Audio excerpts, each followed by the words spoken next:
Jesus presents two different ways to his disciples in the central section of the Sermon on the Mount. There's the way of mammon, and then there's the way of the kingdom.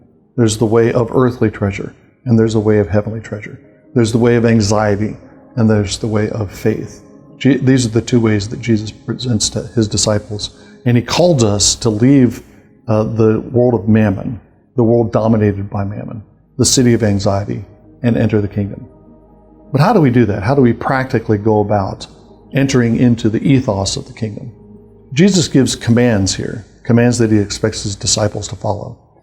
One of them is to consider the limits of our power. As anxiety, as I said in the last episode, anxiety arises from a fear of the future and a recognition that we can't control the future. Jesus said our calm, our confidence should come from the same insight.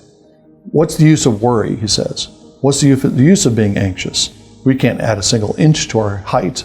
We can't add a single day to our lifespan. We can't control the future. Every day has enough trouble itself. Why fill today with the trouble of tomorrow when today has plenty of trouble of its own?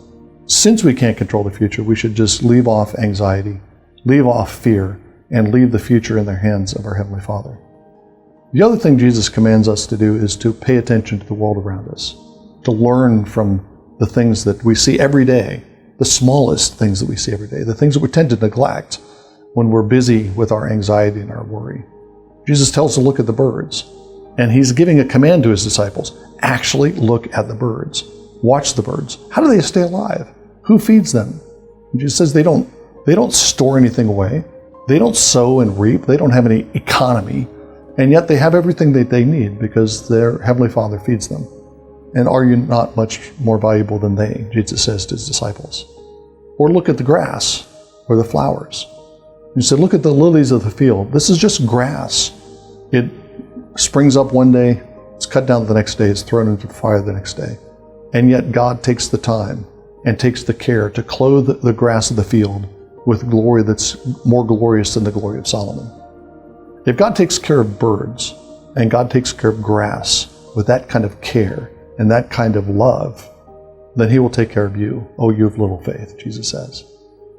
We should look at the world around us and see how the Lord cares for all the small things that we tend to neglect, and take confidence that our Heavenly Father will provide food, clothing, shelter, everything that we need. If we enter the kingdom, choose the way of life, then we can be confident that our Heavenly Father will care for us.